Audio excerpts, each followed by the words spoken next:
Hello gamers, and welcome back to another episode of Solo Spelunking. Yeah, so what better way to start the weekend than with a little solo role playing. But before I start, just give you a little recap here. So yesterday I went to Spiel, which is like the world's largest trade fair for analog, board, card and tabletop role-playing games and everything. And I'm going again tomorrow, so I will be there 2 days, and it was actually pretty crazy. I went with a friend and we were there early, and it was totally crowded. It was so crowded, so we went by train that the train station where we needed to go to catch the subway to drive to the fairground basically was closed off because of so many people, and they were only like letting people onto the track like in intervals. So we just decided, oh well, we just take a cab from the central station. So we just took a cab, and yeah, so we went there by cab, which took like, I don't know, 5 to 10 minutes, which was nothing, and we just shared the cab. There was another guy who also wanted to go there, and he just asked if he could just join us, and we would share the cab. So we did. So for $5 we just went there. So, and then once we were inside, it was all good. And I already made, or I did make a purchase. So Free League is there, and they are there with a very big booth, and this is where I got this Forbidden Lands boxed set. Never played it, but heard good things about it, and just checked out the products on their booth, and it looks like great value for money because it is a pretty heavy box, and it contains two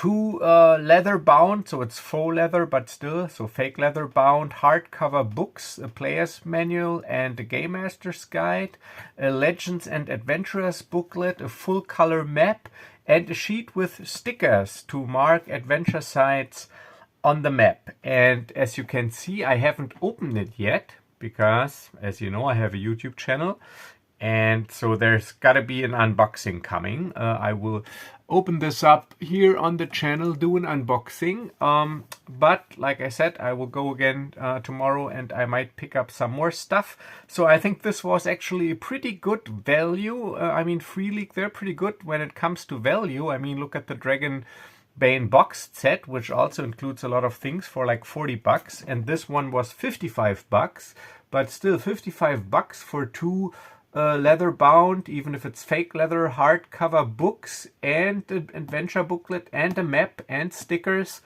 I think this is a pretty good deal, and it also won the Any winner for best production values. So yeah, it's also probably very high quality. Well, yeah, so look forward to see this on the channel, but for now I will put it away. And yeah, and what else did we do? Yeah, we checked out a couple of games. So I demoed or playtest, or you couldn't say playtest, but I demo gamed the new Star Wars game Mandalorian Adventures, where you basically play missions that recreate or reenact the storyline of the first season of The Mandalorian. It is like a cooperative game where you play as a team, and you have to play versus the game by completing mission objectives. And yeah, long story short, from my first demo, I was pretty underwhelmed. I was thinking about purchasing this game, but after this demo game, for now, I decided against it. But maybe it's not the game's fault. Maybe the explanation, or the guy that demoed or that explained the game to us. So in my personal opinion as a gamer, he didn't do too well of a job. It was like a non-gamer explaining a game to gamers. I had the impression that they just hired some people shortly before the trade fair and gave them a quick crash course, and then they had to basically demo the game to all the visitors, because they had like a huge demo area. I think there were like 10 tables where you could demo Mandalorian Adventures. So I was underwhelmed, but I haven't written the game off yet. I will look into some more video tutorials on the game. I will probably download the rules if you can download them legally, so not pirated, but usually FFG lets you download their rule books and look into the rules for myself. And actually I wanted to do this today because tomorrow I will be at the fair again, but I didn't get to it. But it's not like that you get big trade fair deals. I mean, these times are also over, so you basically pay retail prices at the fair as well, so you might as well just get the game afterwards. Doesn't really matter. So I will look into this game some more. Maybe a couple of you have experience with this game. Let me know in the comments. It also looked pretty short. It had like this map book. It had like 5 missions, and then you had 2 envelopes that were closed that you were not supposed to open yet. So maybe there are like some more missions in there, but I don't know. I don't know if this is the game for me or for my group. I mean, the good thing is it is soloable, obviously, because you play against the game, so you can either play 1 or 2 characters by yourself. But to be honest, then I rather play my solo Star Wars miniatures game with my custom characters where I have to complete missions and yeah. But like I said, I don't want to do the game injustice. Is that the right word? Because after one demo, it is just too early to give you a clear and definitive statement. But I am only giving you my first impression, and my first impression was I was pretty underwhelmed. All right. So, but let's get into the game. So what are we going to do tonight? I will continue my Bat of Fallcrest game.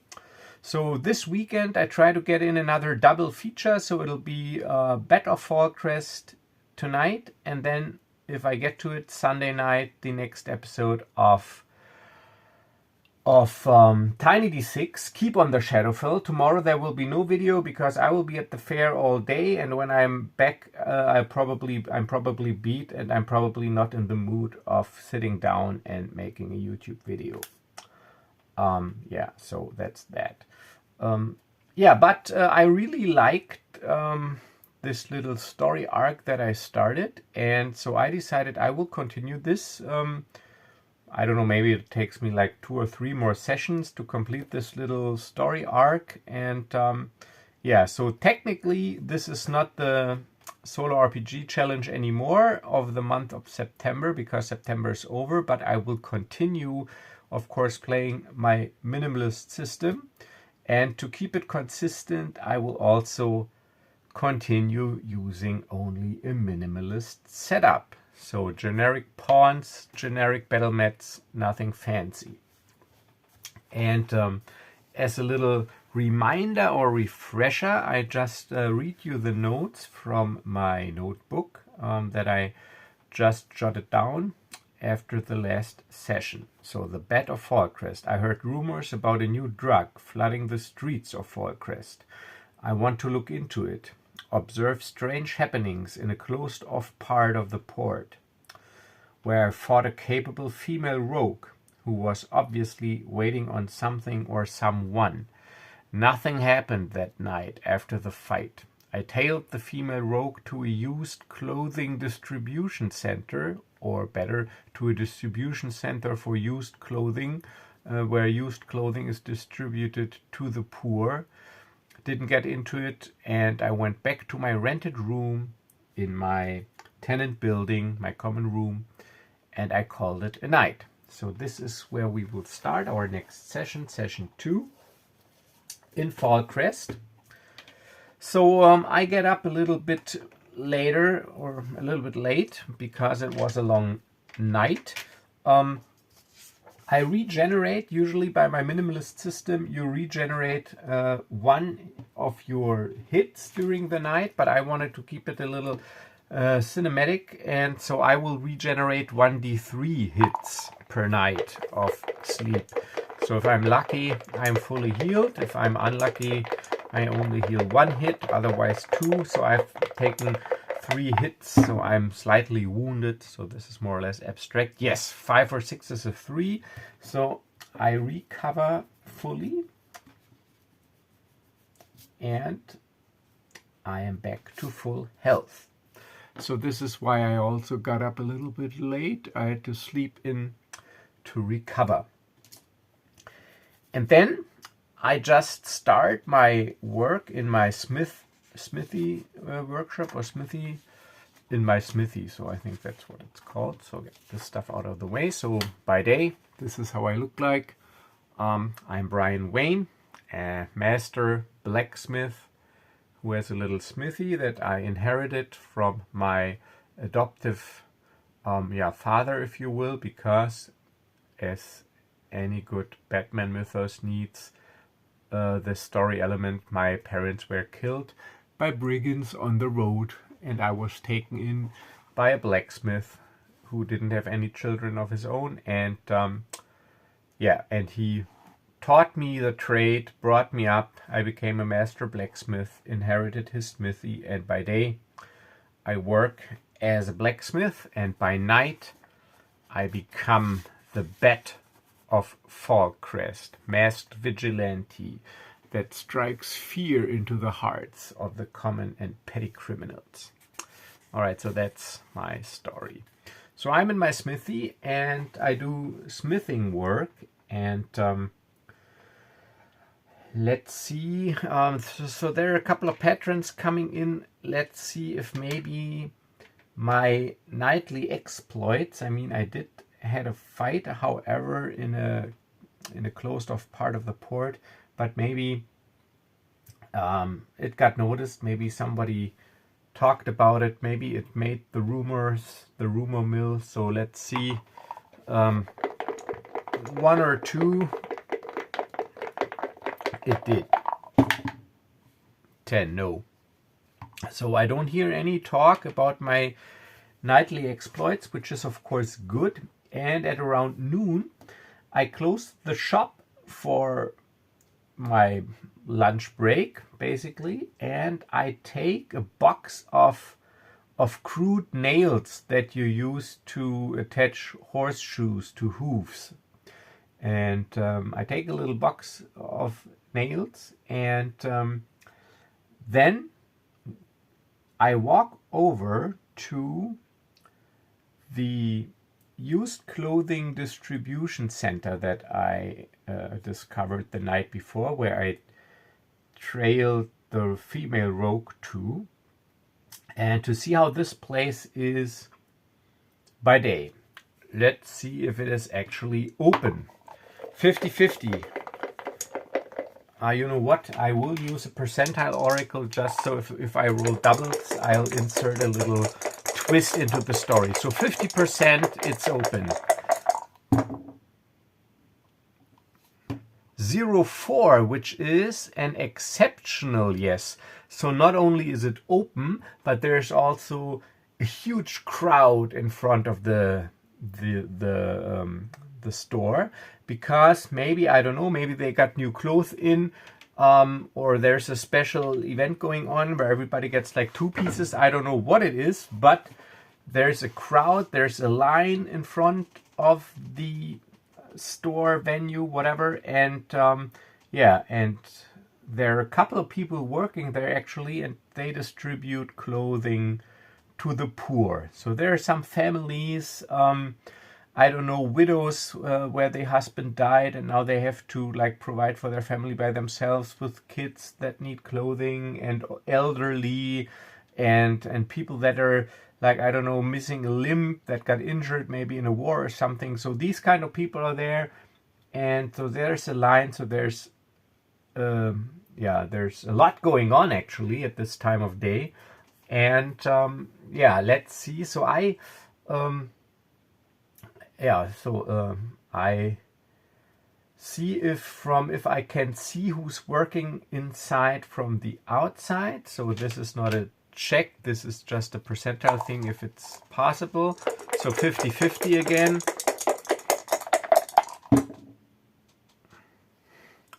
90, no, so I can't see who's working there from the outside. So yeah, I basically pass the line and enter the store as a couple of people from the line, there's a line here, we're all waiting, get in line. And I just like, I don't want to cut in front of you, I'm not here to get clothes, I'm here to deliver something, this is business, I'm a blacksmith and I got a delivery to make. So stay calm. I'm not going to cut in front of you. All right. So then, oh, you better not. And they let me pass. Okay. So now I'm inside, and now the question is there maybe a woman working that fits the description that might, from her physique, from her body style, or body, not style, like if you're skinny, if your body composition, if you're athletic, I don't know. So because she was a capable fighter, so she was agile, she was athletic, she was toned, and like I said, very capable. So do I see a woman that fits the description that is now working here by day? 50-50.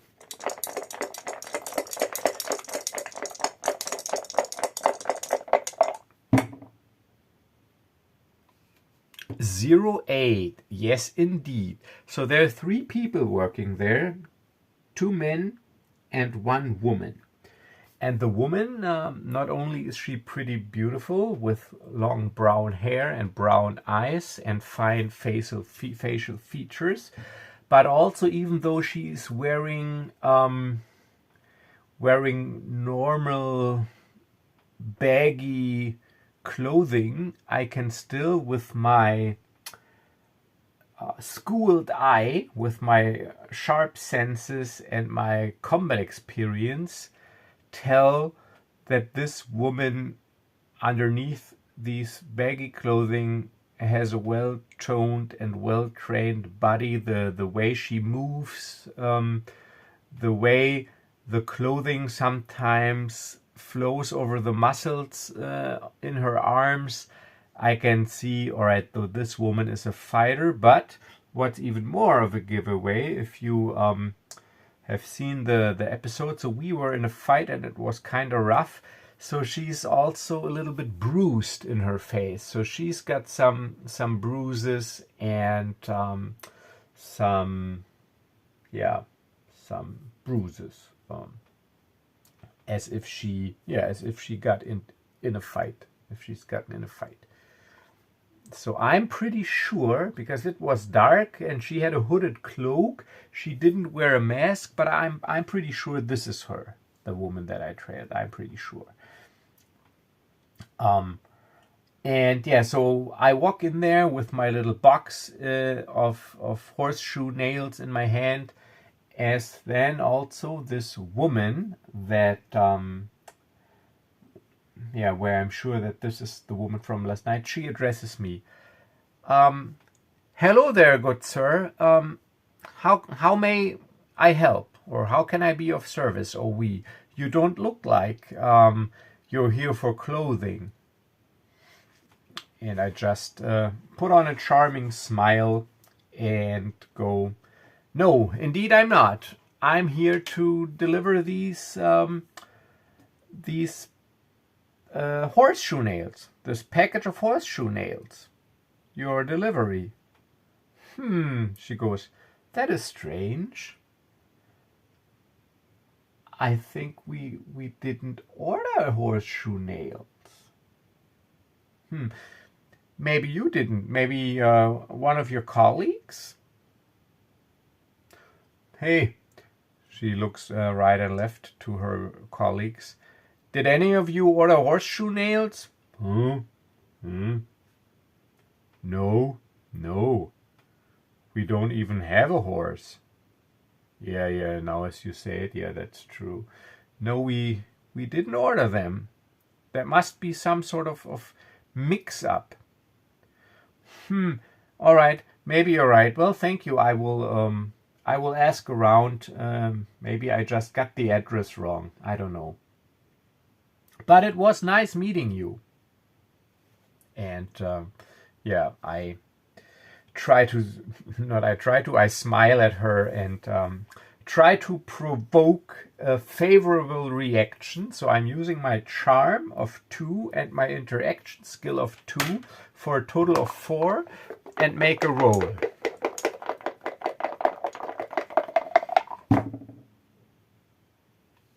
Oh, look at this. It's a 1, a natural 1. So there's nothing really like a critical success here, but it's a roll under system. So I rolled a 1, which is pretty good. So she has a delighted tone in her voice as she says, yeah, indeed, it was very nice to meet you.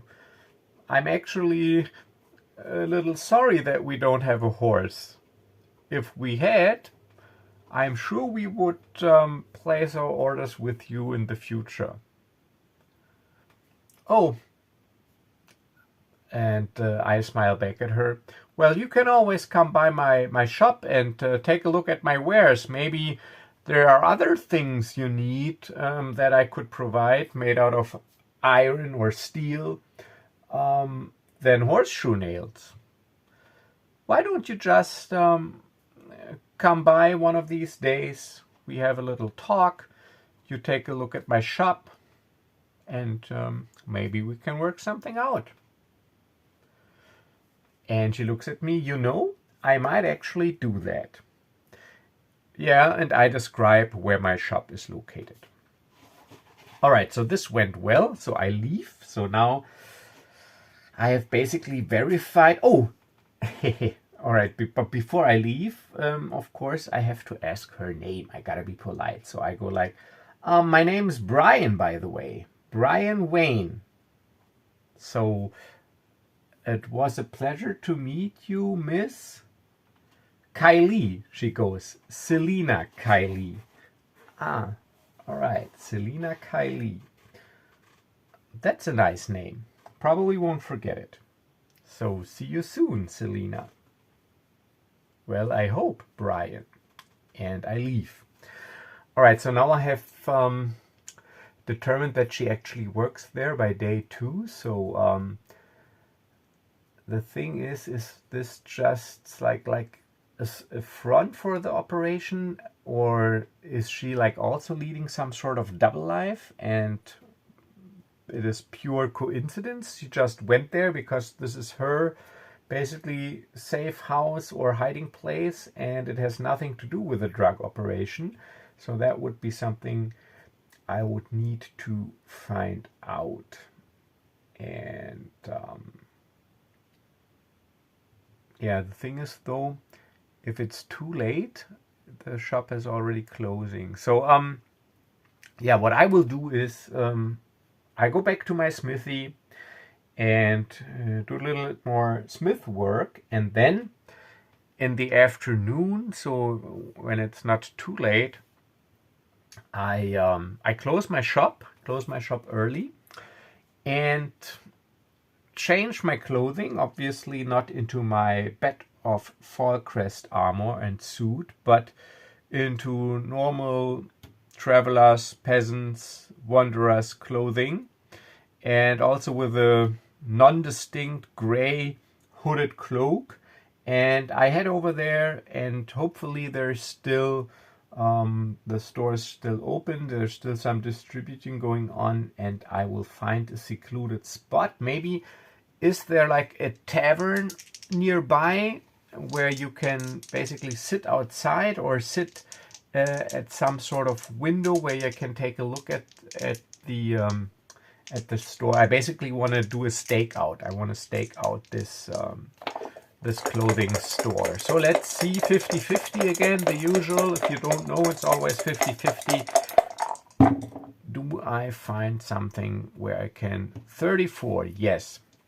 All right, so there's a tavern and they got seats outside. So I just order an ale, take a seat, and stake out this location.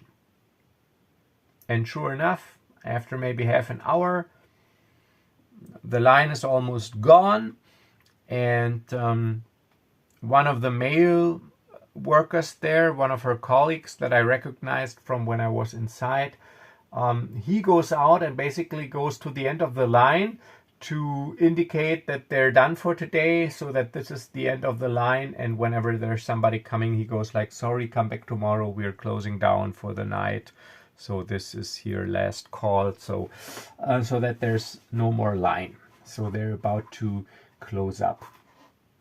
Yeah, so and as they are closing up, that's actually not too bad, because also the tavern where I'm sitting gets more crowded because it's late and people, they get off work and they maybe want to have an ale. So I have no trouble basically blending in and and stake out this location. So let's see, does Selina Kylie, gotta write this down. So any how is it, what is it, resemblance to other person's real or fiction is purely intentional. So of course this female capable rogue has no connection whatsoever to Selina Kyle and Catwoman. She just happens to be named Selina Kylie. Okay, so also Brian Wayne has nothing to do with Bruce Wayne. It's just pure coincidence. Yes. So does she come out the front? 70% chance. It's pretty likely. If not, there might be a back entrance that I don't know about. So 70% she comes out of the front. What is that? 56. Yes. So she does come out the front door as well. Let's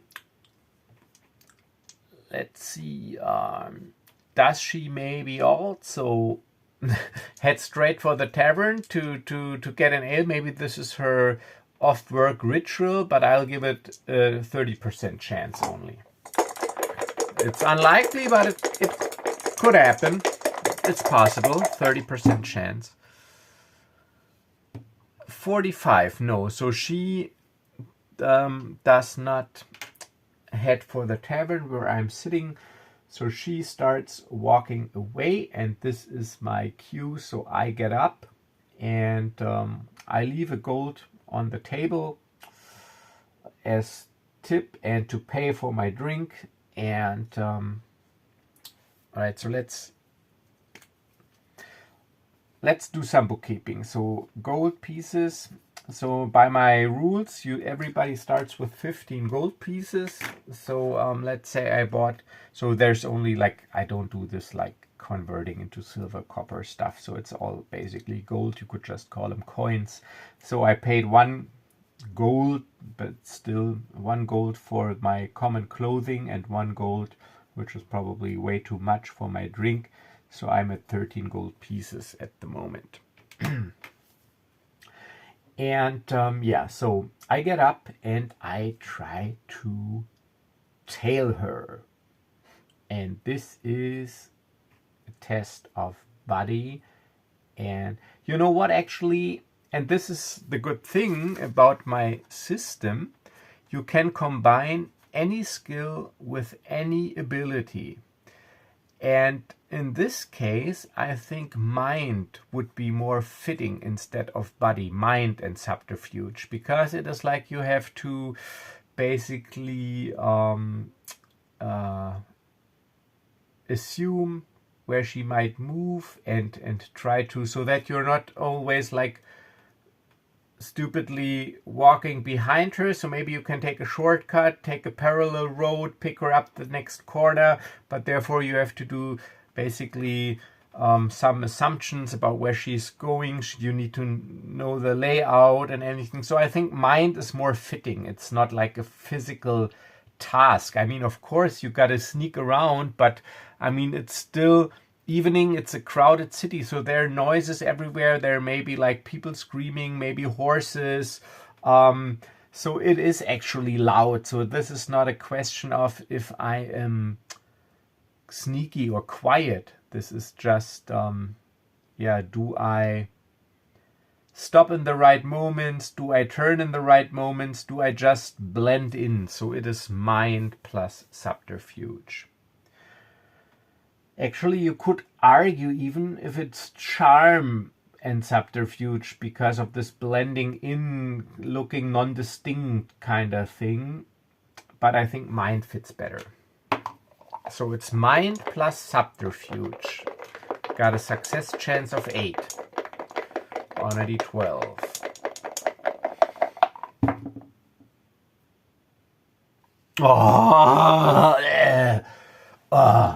This is so typical. Totally typical. All right, it's a 12. So as a 1 would be basically critical success, a 12 is like obviously the worst thing that can happen if you have to roll under on a d12. So yeah. All right, so she I don't know if she recognizes me, but she knows that she's followed. I mean, so I maybe was trying to be a little non-distinct too much, and so subtly, so I tail her, so she is again purple. Minimal setup here. So this is my generic battle mat, and because it is a minimal setup, just 1 second. Life hack incoming. I don't know, maybe some of you remember this video where I was talking about how to turn the D&D starter set into a on-the-go kit. Well, anyways, life hack. These are wooden stir sticks that you use if you buy coffee to go. And you can get them very cheap on Amazon in like, I don't know, 5,000 packs. No, I'm over exaggerating here, but I don't know, maybe like it's like the 200, 500 pack, I don't know, for like, I don't know, $2 or $3, whatever.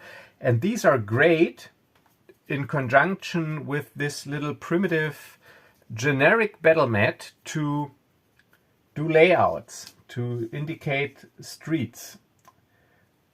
Reusable.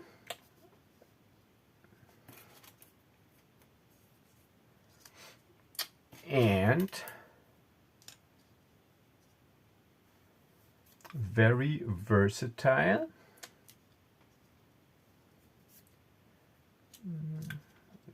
Like so. And there's a little branching off here, so all right, this is it. And this is her moving. This is me tailing her, more or less successful. Let me see the camera. Can you see this? Yes, it looks like it. All right, so okay, life hack. Wooden stir sticks. If you don't have them, get them. And as she's approaching these little alleyways, and there is a park. This is a blocked square. Is a parked cart, a parked horse carriage, parked cart, and as soon as she passes it, she immediately jumps over here out of my view and darts off into this alleyway. Okay, so now, I mean, Okay, I can't ponder. I got a quick decision here. Do I chase after her or not? No, I don't. Because then, so I just go like, damn. And come up to these squares, but they're not blocked now. This is just, no, they're normal squares. And while I am passing this narrow alleyway, of course I glance into the alleyway to see if I can maybe catch a glimpse of her. So can I still catch a glimpse of her? 20% chance.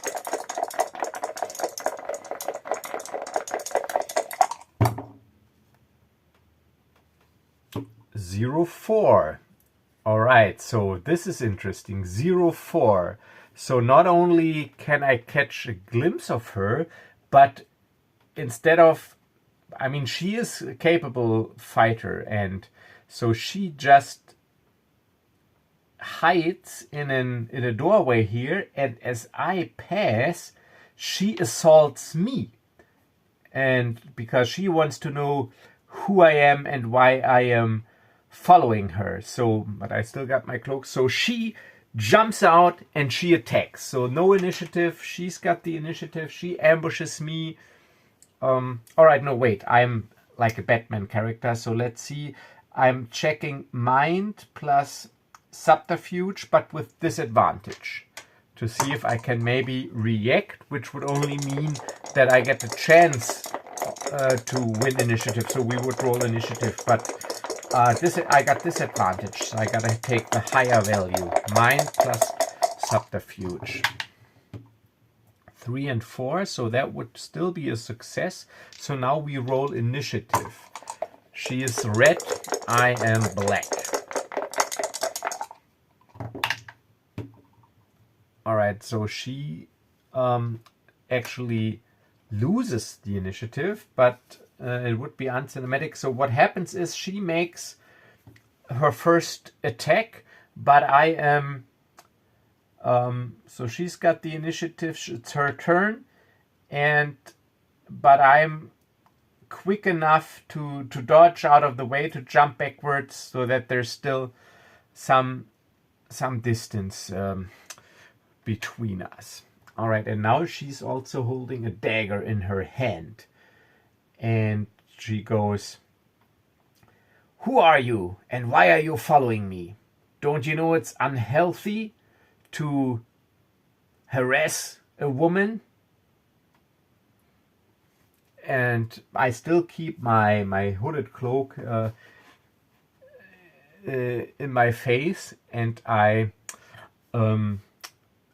try to change my voice somehow using charm and interaction, like with this sort of deep Batman voice. I go like, "I didn't mean you any harm. I was just passing through."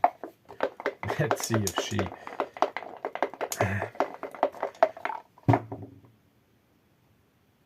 Oh, lucky. 3 out of 4. So she does not recognize my voice. I had a success chance of 4, charm and interaction, and I made it. So she does not recognize my voice. I don't know if she also believes me, but I slowly move backwards. "There's no need. I didn't want to harm you. I was not tailing you. I had no cruel intentions.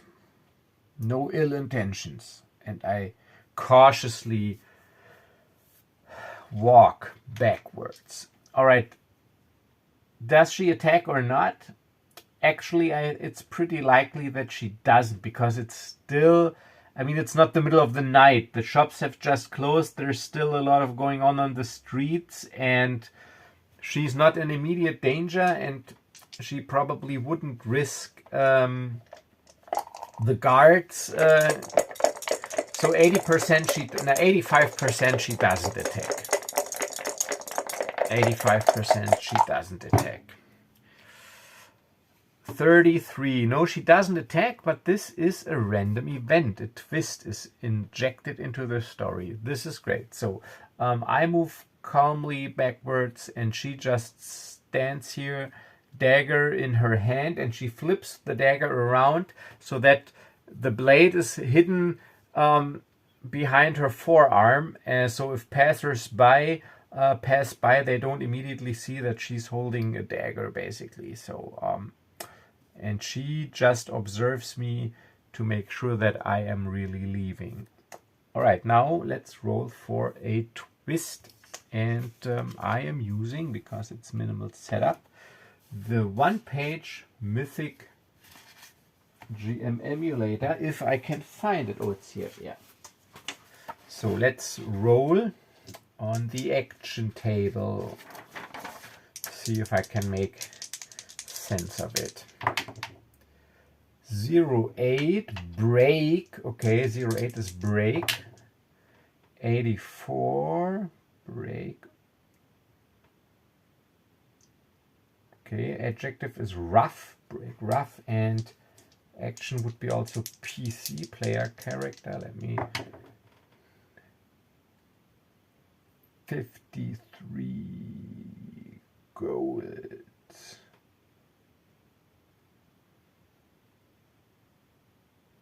Okay, this is interesting. All right, so break and adjective or description rough, and action again golds and PC. So actually what happens is, so she observes and then leaves, and I'm like, whew. So I continue. Once she's gone, I slowly continue, and while I am passing by this side alley, two street thugs or beggars, basically, they grab me and they shove me into this alleyway and they press me against this wall. And one of them, so one of them really grabs me, and one of them wants to basically grab my face to force my mouth open, because I see in his hand he's got a vial in his hand with some sort of liquid. And see what this is. So because golds and break and rough, so what they're doing is, so they belong to this group that bring this new drug into the city, and they actually want to get people addicted to it by forcefully making them consume this drug. So this guy with a vial, he wants to have me swallow this, or he wants to have me swallow this drug. So it's probably then pretty potent, so that I then become addicted, and then maybe go out on the hunt for more of this drug, maybe even seek them out in this alleyway. But as you know, they were messing with the wrong person, because I am the Bat of Fallcrest. And even though I don't have my bat suit on, I'm still a capable fighter, hopefully. So let's do a little combat. So this was totally unexpected, actually, but so these are thugs, two of them, thug 1 and thug 2. Let's see, so thug 1 and thug 2. So thug 1 is brown, and thug 2, he also got these two little, so they, never mind the squares now. So one of them is holding me against the wall and wants to grab me, and the other one wants to forcefully open my mouth to make me swallow this drug. So they both can take 2 hits, and they have a combat rating of 3. So they're just thugs preying on normal people. So shouldn't be a match. But it's there. They got the initiative, so they got me. So they get to act. So this one guy's thug's action, he tries to force open my mouth. And what we're doing now is, because this is not really an attack, this is contested body versus body and physical. So I'm rolling my, he rolls versus 3 and I roll versus 9. And if he fails, I make it. He doesn't manage. If he makes it, I fail. I don't manage. And if we both succeed, whoever rolls higher but still succeeds is the winner. All right, 6 and 9. So he fails, and I pass because I got it. So yeah, actually, as he tries to force my mouth open, I just suddenly jerk forward like Rick Grimes style and bite him. I just bite with all my force his thumb or finger up and spit it out, and he's like, ah, just like Lord of the Rings when Gollum bit off Frodo's finger. So basically, as he was trying to open my mouth, I just snap at him and rip his finger off, and he goes, ah. So, and I'm counting this as a hit. So he is, and actually this is pretty shocking for Thug 2. So that was Thug 1. Thug 2 is grabbing me, and he wanted to get the stuff into my mouth. So that was his action, which ended with a hit against him. He's screaming, and he is shocked. But he, now this is just a normal contest, like an attack. He wants to basically now knock me out. But 12, so abysmal fail. So I just basically duck, and he hits the wall behind me. Ah! And I sidestep. So I'm here now, able to move out of this this chokehold. And now it is my turn. And I don't have any of my weapons with me, so it's just me and my combat techniques. So I'm just kicking against his kneecap of Thug 2.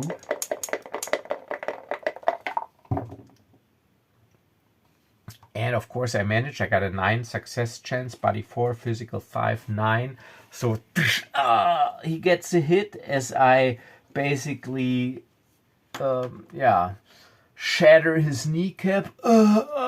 He screams, can barely walk and stand. The other guy now, it's Thug's turn again. Thug 1, he moves forward with his bloodied hand, but tries to retaliate basically, and he failed. So I just easily dodge his blow, his clumsy blow, block. Now Thug 2 again attacking me.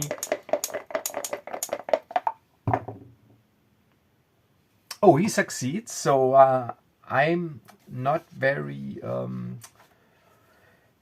attentive, and he lands a hit. Square in the jaw. So my first hit. Thug 2. Alright, my turn. Okay, so Thug 2, who just landed a hit, I retaliate, try to break his arm, and unteeth him with my elbow, which I manage on the spot. 9 out of 9. So, second hit, Thug 2 goes down. So he's not dead, he's just unconscious. He's got a broken knee, he's got a broken arm, and a shattered jaw. This guy is, this is medieval medicine. I think he won't make a full recovery unless he's attended by a mage or cleric. Thank God we have magical healing in this setting. Alright, that was me. Now we only have Thug 1 left. All right, so he can make an action and move. So as in a desperate attempt,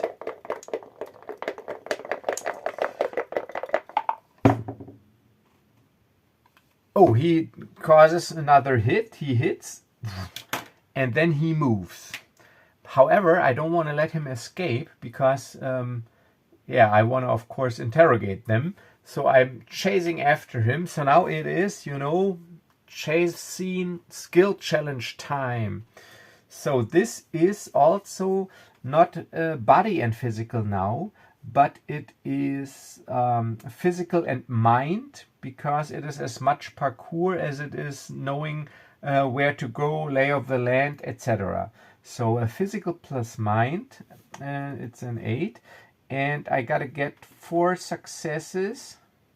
I'll make it 5. 3, 4, 5 successes before I get 3 failures versus 8. So a little skill challenge here. That's a success. It's an 8 out of 8. It's a success. First success down. Mind plus physical. Second success. Second check, I mean. Ooh, look at this. Success. Third.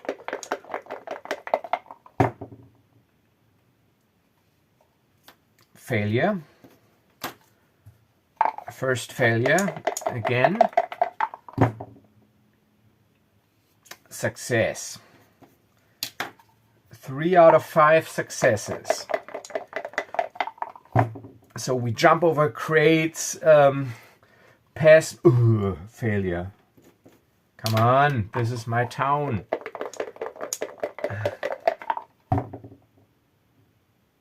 Oh, damn it. Okay, so he gets away because as he cuts a corner, there's a guy carrying